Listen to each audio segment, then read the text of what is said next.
Presenting The Complete Orson Wells and the Mercury Theater on the Air in The War of the Worlds by H.G. Wells. This is Orson Wells, speaking from London. as the third man. Stand by. We'll be on the air in 15 seconds, Mr. Wells. Yes, I know. Stand by, everybody. Mercury Theater on the Air presents Orson Welles as Count Dracula in his own version of Bram Stoker's great novel, Who knows Dracula. what evil lurks in the hearts of men? The shadow knows.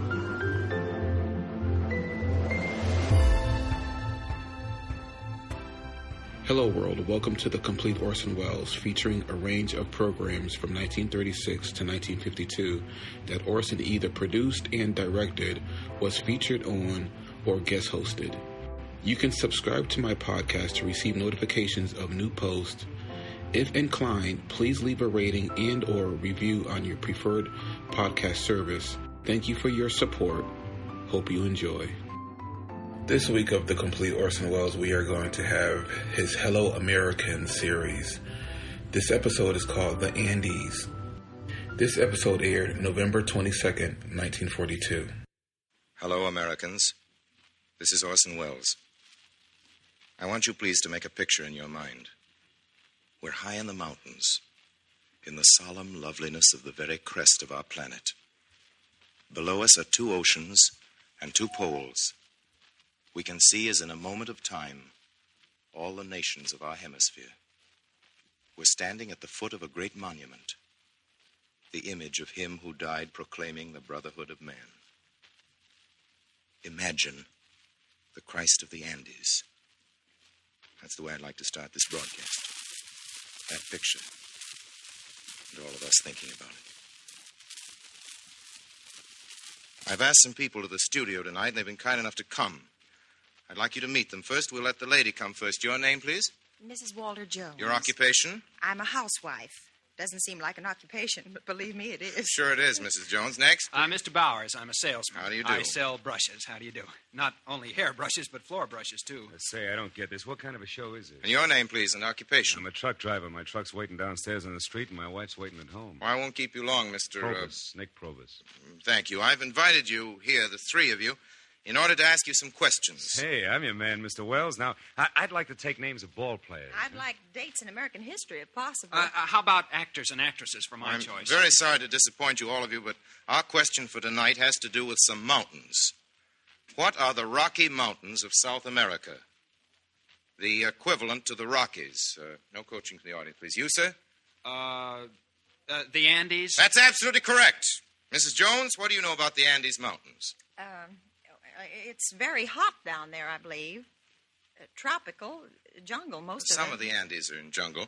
Some are snow-covered. Oh, yes. Most of us aren't very good at South American geography. I know I didn't know anything about it at all until I went down there. How about you, sir? Well, as you say, there's the Andes Mountains. That's right.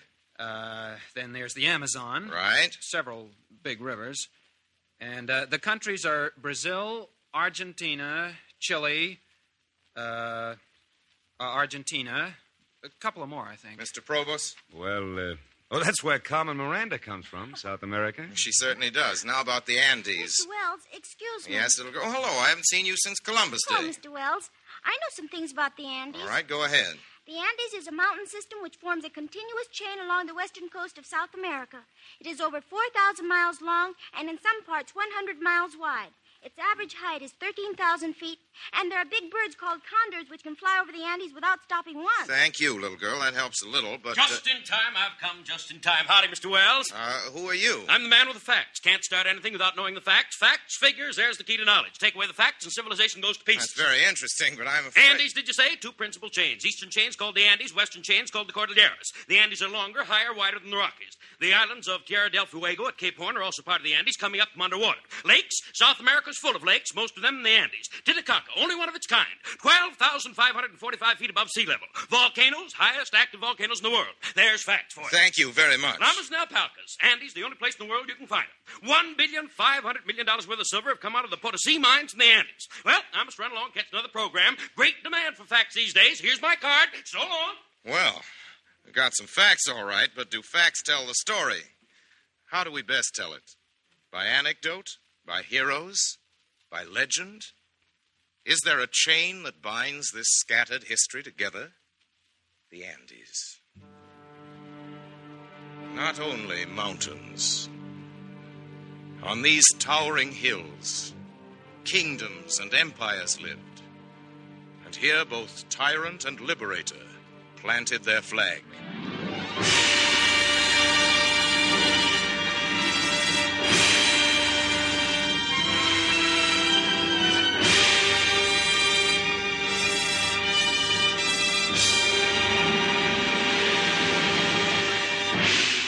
Conquistadores! Was there ever a name with such stride?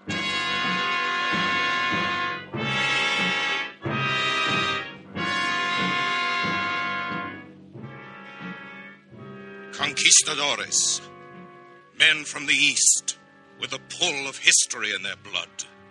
The Spaniard, the horseman, the assassin, carrying Christ on his sword.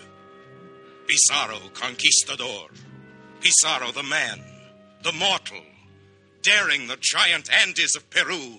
His army, a few hundred men, shining in armor. He faced the mountain shouting, "Swing open! Swing open! For the Spaniards have come! Let us through! This is our century!"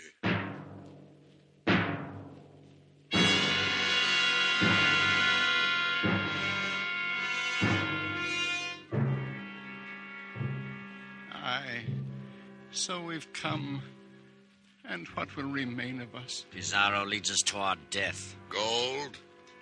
Who sees gold? I see nothing but air. The same as in Panama. So you are conquistadores, eh? Your comrades have smashed the head of Mexico. They hold Tenochtitlan, and here you stand, wailing like women. Guard your tongue, Hernando, or your sword shall answer for it. My sword is ready. Aye, here is mine. Oh, Pizarro. What does this mean, Hernando? We are tired, Pizarro. We cannot eat our horses forever. Here is my sword, and with it I draw a line on the ground. Ahead, over the Andes, lies Peru and riches. Behind Panama and its poverty. Choose each man what best becomes a brave Castilian. Is our blood so pale and thin we talk of home? Shall we be laughed at in Panama? I should rather my bones be picked at by eagles. For my part, I go to the south. To the south, the Incas, the Indians, children of the sun. The Incas, high in their Andes, safe in the Cordilleras, the heaven-ascending hills, safe in their temples and gardens. Safe, they thought. They dwelt on a mountain of silver and gold in their simple houses, workers in stone and metal. The Incas, artisans, craftsmen, road builders, builders of huge gateways and pillars of stone hewn from quarries, set by hand, and 4 centuries have not pulled them down. While Pizarro marched southward, master of the mountains, conquistador, until from a great height, the green land lay below, gateway to treasure, in this year, 1532. Hernando, what have we left? 72 horses and 2 cannon. 150 men.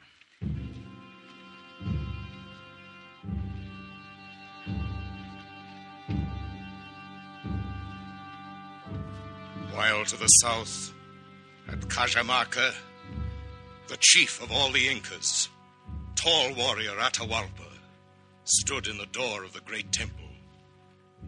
And in his eyes, the sun was going down. We are almost at the city. Do you hear, great Atahualpa? I hear.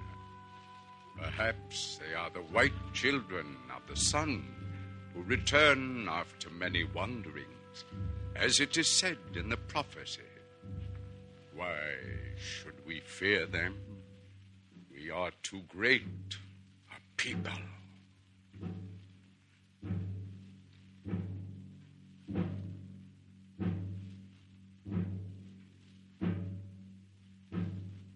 Pizarro, their garrisons are everywhere. They outnumber us 1,000, 10,000 to 1. We will not strike at the body, but at the heart, if we capture Atahualpa. Atahualpa? I am no coward, but such a plan is madness. Then we shall be mad. There is enough wealth here. Were it water, we could drown the very seas. We shall take Atahualpa. And the Spaniard knife at his throat will teach him more than all his temples.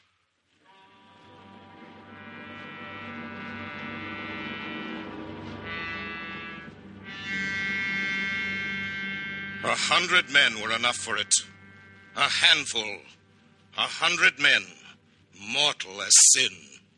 And 2 cannon. Dragons bearing gods. Gods bearing thunder.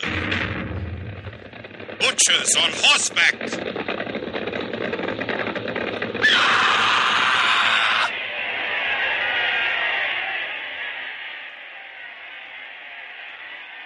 So fell the Inca. God Inca, mountain pharaoh, heir to the sun with his empire. Cities were set to the torch. The Andes glowed with the fires of carnage. Cusco, the holy city, blazing. Who will stand and cry out? There was Greece and Rome after. And in Mexico, the great Montezuma learned to die. So Atahualpa, old gods go down. The dust settles. The dead are buried. What else did that guy do beside breaking into the treasury? Conquered the Andes. For many years ruled for the Spanish crown over almost 1/3 of the South American continent. It's a long time back, of course. Nowadays, he doesn't look very well. You can take my word for it. I've just seen him.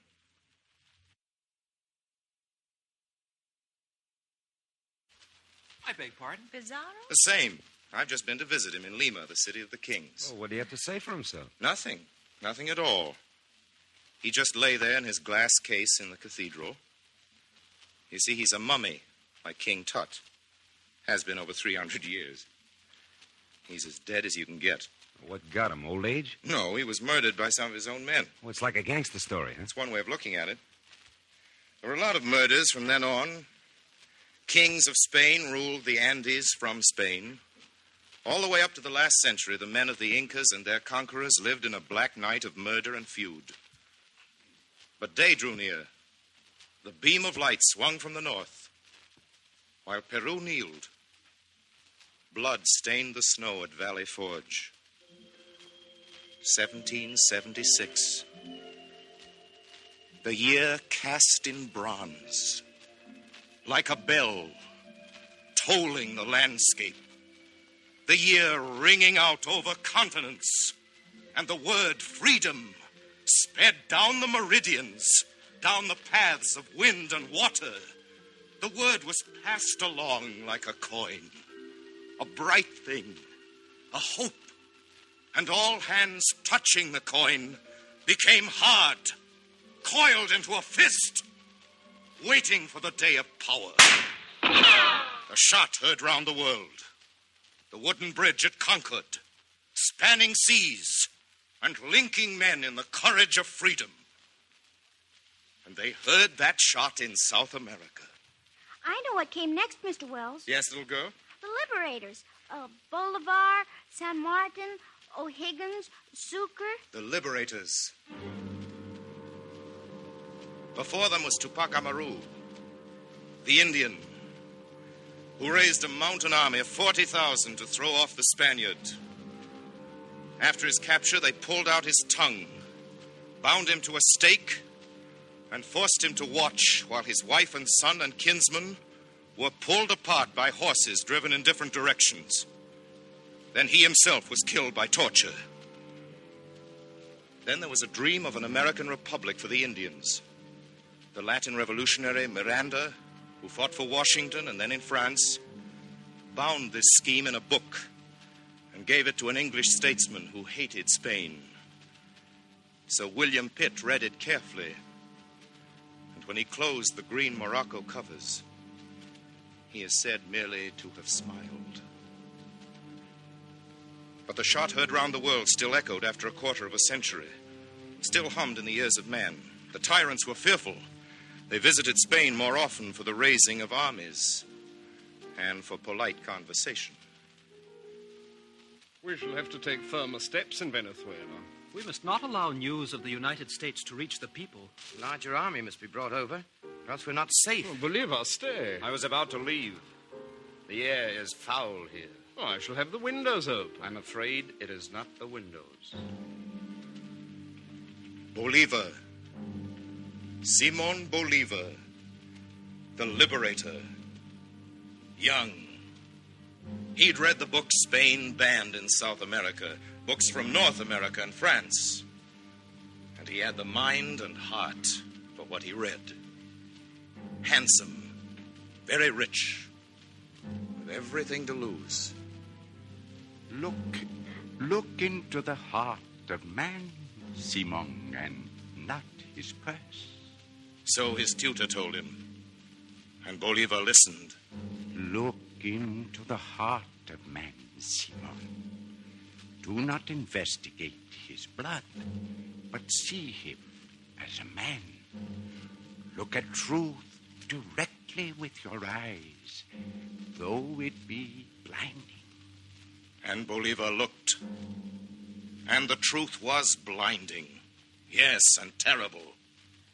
The truth was heard in the street. Down with tyranny! Come out of your house, Senor Grande of Spain. Come out! Come out, and you shall go in again without your head. Our day is on the calendar, Senor. Our day will come like a wave. I vow to dedicate my life to the emancipation of my country. Hear me, sky. Believe me. You are my witness.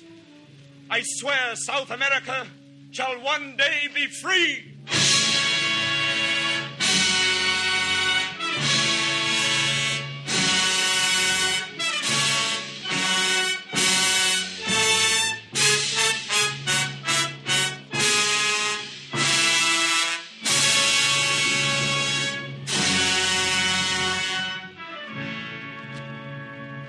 What do we care if Spain submits to Napoleon? To hesitate is to perish. We've decided to be free.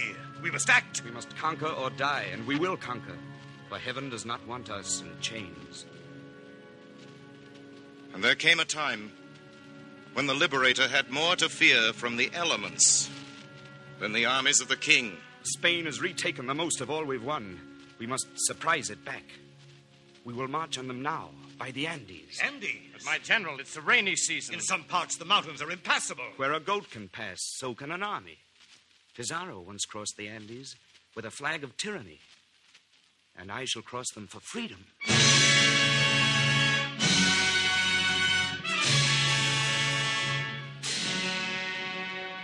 Here's the story of that march across the Andes by a man who was there, Bolivar's own adjutant.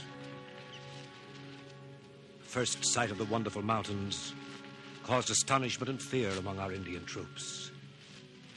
Their wonder grew with every climb, but the summit they believed the highest was always the first stage of a yet higher one, till in the end the highest of all was separated from earth by cloud and mist. These men, accustomed on their plains to cross torrential rivers, to tame wild horses, to fight the buffalo, the crocodile, and the tiger with their naked bodies, were terrified by the alien scenery. The mules carrying arms and munitions collapsed under the weight. Not many horses survived the fifth day. The carcasses abandoned by the advance guard blocked the way of those following. Day and night rain poured down. With the altitude, the cold became more rigorous. Pizarro crossed the lower Andes, yes. But this daring of a boy, surpassed all. They climbed the craggy gorges, higher and higher, and the mist of earth seemed to fall away. And higher yet, past the timberline, past the last green areas, into the thinning air. And below, the eagle soared and would not follow. High into the cold, murderous air, which could kill a man and leave the candle burning.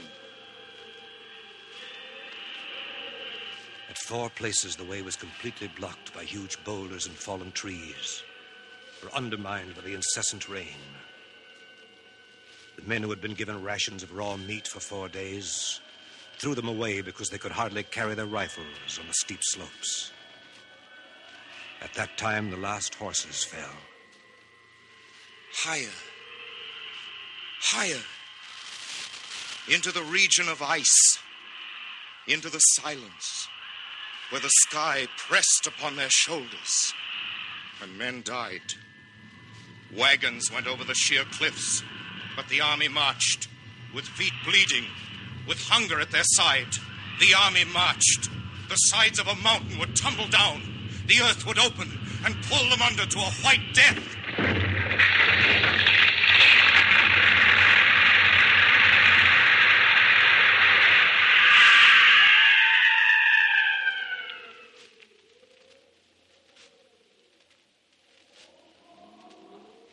Very late at night, the army bivouacked at the foot of Mount Pisba, at nearly 13,000 feet.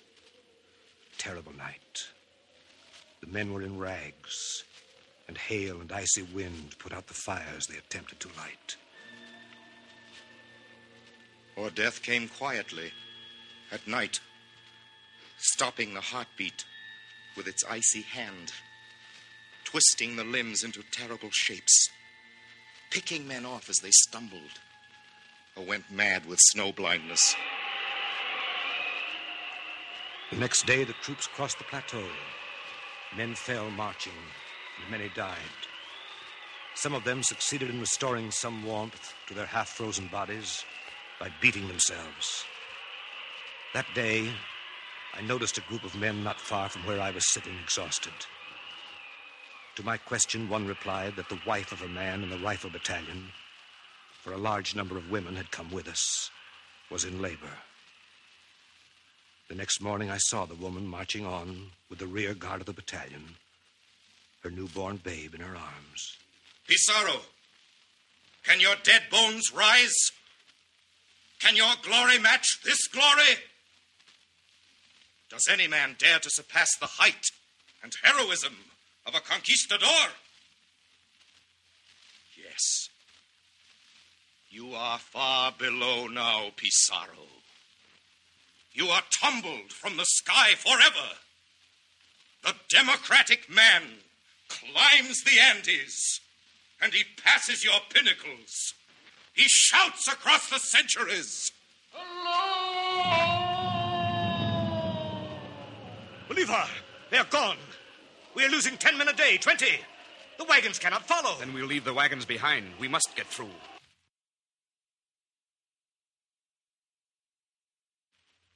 If I die, it will be in battle, not here. I have made a vow, and I shall keep it.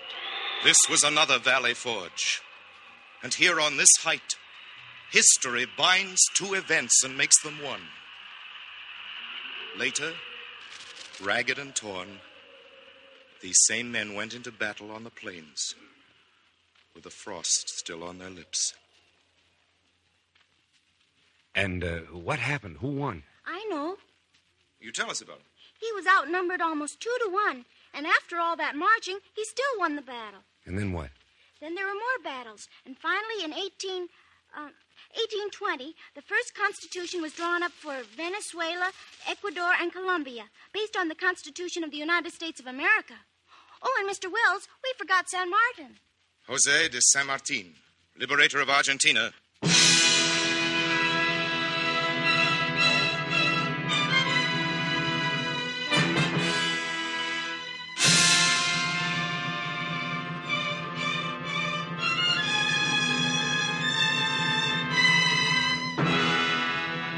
Jose de San Martin. Before Simon Bolivar, he crossed the Andes with an army. The Army of the Andes, that was the official title. They crossed the Cordilleras over the passes of La Ramada and the Planchon and the Portillo. 4,000 men in 24 days, descending the plains of Chile into the Aconcagua Valley. And there on the slope of Chacabuco, the Andes rang with the clash of sabers, and the Spaniard was smashed in Chile. Don Jose de San Martin, General. He was a man who was last to drink when the army came to water. On the 9th of December in the year 1824, the Battle of Ayacucho ended, and after 14 years, the War of Independence of Latin America ended. The Andes were quiet once again. Only the voice of Simon Bolivar rang over them. It is necessary that ours be a society of sister nations, strongly and powerfully united, a political body of all our republics. I desire to see the formation in America of the greatest nation in the world, not so much as to its extension and wealth, as to its glory and freedom. Here was a vision of the future. Bolivar saw the centuries unfold and the peace to come. He saw the strength of the Americas and its common destiny. Yes, the blood on the Andes was washed away. But there were men who dreamed of new bloodshed. It's a very risky matter, Santander. To kill a man is a simple thing. But Bolivar... So, who is Bolivar? He can die as well as any man. He has too many great ideas. He has appointed you minister. And he was a fool. We shall ambush him at the palace. Our cry will be, death to the tyrant. Santander used the trick repeated by all tyrants. Say you battle for freedom, and kill freedom. Death to the tyrant. General Santander, you are under arrest in the name of the Republic. Bolivar escaped with his life, so the history books tell us. I have really been murdered. The daggers have entered my heart. Is this the reward? How have I offended freedom? Halt! Santander is ready. Santander, I have changed the penalty to banishment. You do not wish to see me die? How will it end, Santander? If I kill you, you will perhaps be avenged, and then I, in turn, will be avenged. Will South America be the stronger? Will other countries regard us as greater? No. Now get out of this country, lest the wrath of the people tear you apart. There will be law here, not anarchy. Let the authority of the people be the only existing power on earth. Let the name of tyranny be obliterated from the language of the world and ever forgotten.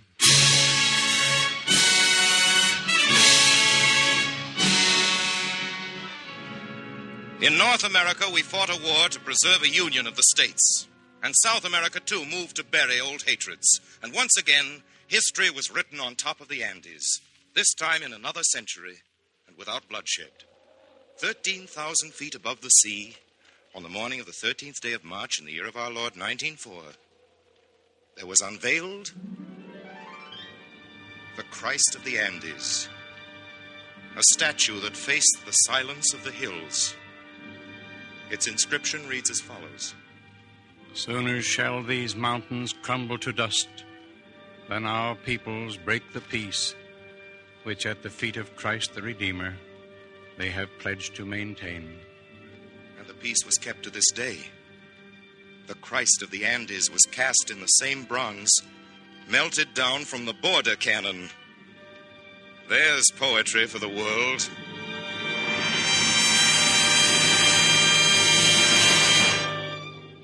That's the end of our program. Next week, we're visiting the islands of America. Please tune in, same time, your time, same station. Here was the cast tonight.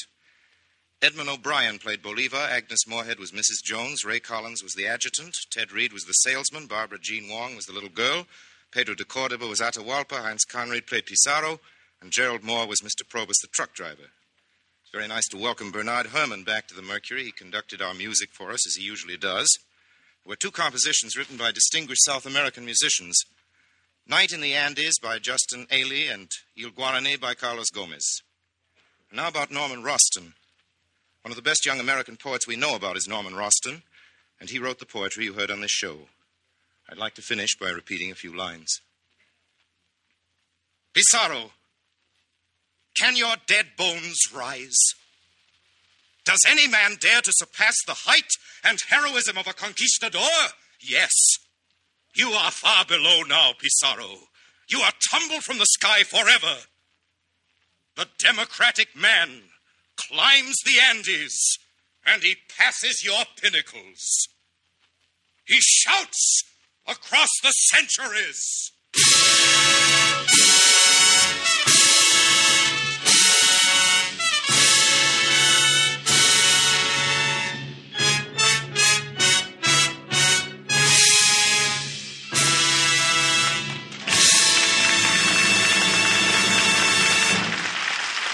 This is a presentation of the Columbia Broadcasting System.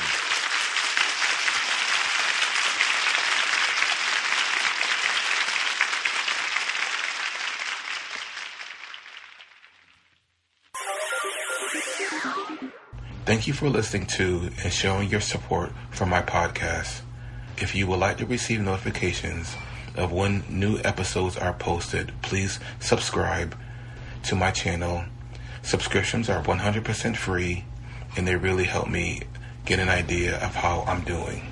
You can also go to my website where you can listen to all of my podcasts for free, and you can also download episodes for free. The website is otr.duane.media. There is also donation information on there if you want to show your support or become a patron.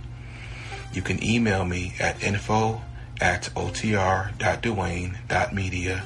I'm also on Instagram at duane.otr. Well, hope you enjoyed, and until next time, stay safe, wish you well, and as always, peace.